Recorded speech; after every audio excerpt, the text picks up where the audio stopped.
Hi there, this is Giovanni here at FrapTools, and today I will start talking about real formant filtering on the CUNSA.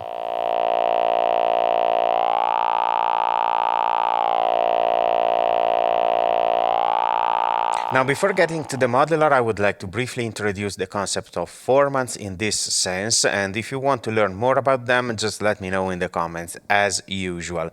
We said in the previous video that a resonant frequency, a typical resonant frequency of a room or of a circuit is called formant. And we use the same term to define the specific resonant frequencies of the human's vocal trait, so mouth, tongue, and throat. However, since all of those organs can be moved and adapted and changed, they are capable of changing those resonant frequencies. And the result is the different vowel sounds that we produce when we speak. And the same is true the other way around. So we just need 3 specific resonant frequencies to trick our brain into perceiving that a sound is produced by a human body. We can replicate this behavior with 3 resonant bandpass filter. And let's see what we can get with the CUNSA filter. Okay, so in order to create our vowel formants, we need 3 filters. And those filters need to be tuned to specific frequencies. So my idea right now is to just making 3 filters self-oscillating by cranking the character and the Q knobs all the way to the right, and then we can take the bandpass filter output, patch it to our CGM mixer, and then we should be able to hear a nice and loud sine wave. So right now we have to tune 3 filters to specific formant frequencies, and I will start with the A, as in the word hot. So the first formant is 730 Hz, the second is 1090, and the third one is 2440 Hz. I'm gonna speed up the video while I tune those filters, and then we will meet again with the sound processed. Okay, right now I tuned those 3 filters here, 1, 2, and 3 to the frequency corresponding to the A as in hot. And if I patch a sawtooth into these inputs here, I should be able to hear it processed. However, their resonation is a bit too loud, so I want now to remove the character knob and perhaps slightly reduce the Q setting.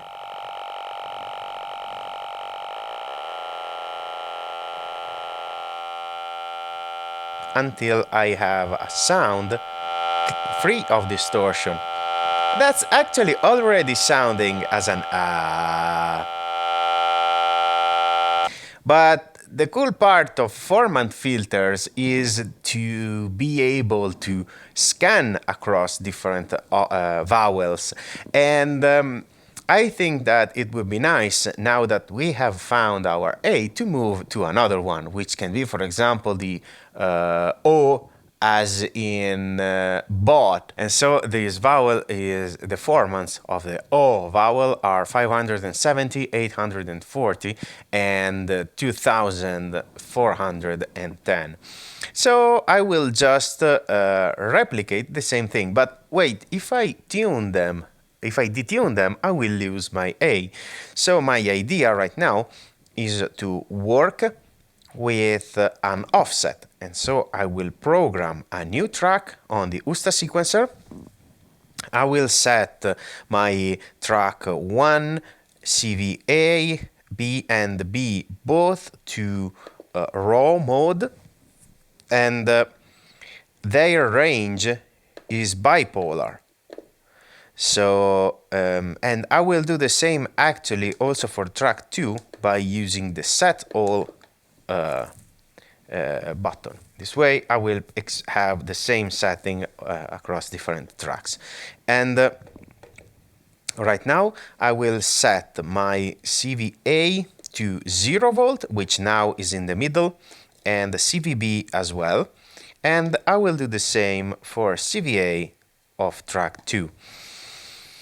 So technically, if I now patch my voltages to the CV input of filters 2, 3, and 4, I should retain the same value.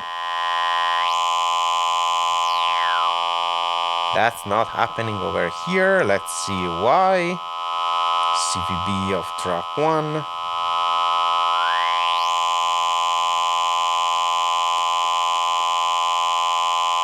Because the DAC is probably retaining a previous value. There we go. So right now I need to, what I want to do is simply to take a stage, which can be, for example, my stage 2, and enter the composition mode and tune every filter from the USTA. So I'm gonna tune the offset required to shift from the first formant of the A to the first formant of the O. Let's remove our sound and listen to the self-oscillation alone. So right now, if I enter the composition mode for stage 2, I can tune it. Look at that. And I need to go to 570.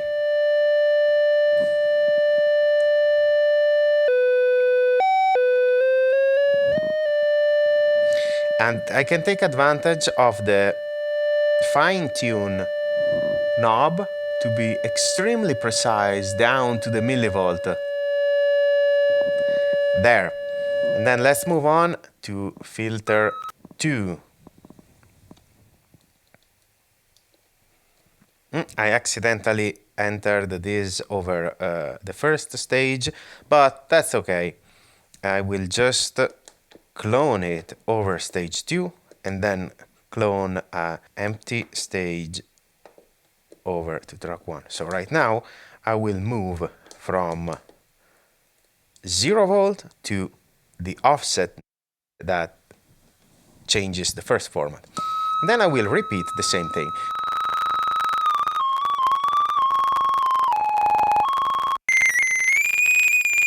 Let's listen to the 3 filters together. They are still self-oscillating, so if I bring in my sawtooth, it might be too harsh. So I will have to play with the Q and character knobs of each filter, as I did before, to balance the level. I think that the high frequencies are a bit too prominent over filter 4, so I might try and balance them through the mixer, through the output faders. Like this. It's okay, but it's not too fascinating, so I think that now we can set these stages to the green color to add an integration between the two sounds. But I am not quite happy with the result because they are integrating, the vowels are morphing into one another in a very machine-like way. And I want to try something different, but I need twice as many stages, so I am going to clone the O's and A's on every track out to 4 stages, so that I will have 2 consecutive A's and 2 consecutive O's. And after that, I will play with their individual length, so to make them the sliding portion between one vowel and another much faster. So let's see something like this, for example, I think.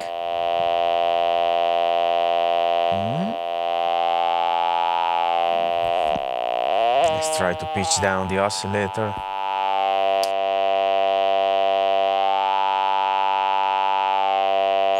I can also try different pitches and different waveforms. For example, the square wave is quite interesting to filter.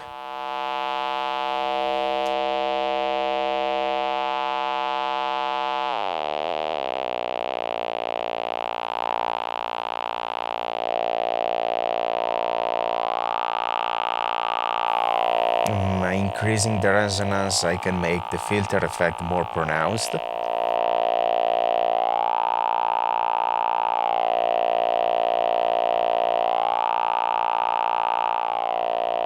And through the mixer, we can reduce the amplitude of certain formants until we obtain this sound here. Now, if we want to be true to the studies in phonetics, we would have to change also the amplitude of every formant besides their frequency when morphing from one vowel to another. But we can do that in another video, because I think that we can cap it here for today. This result almost sounds like Mongolian throat singing, and as we increase the frequency, it can become more of a vocoder kind of sound. But there is much more to explore, and if you want to continue this series on formant filtering, let me know in the comments below. For now, I hope you found this video useful, and I will see you next time.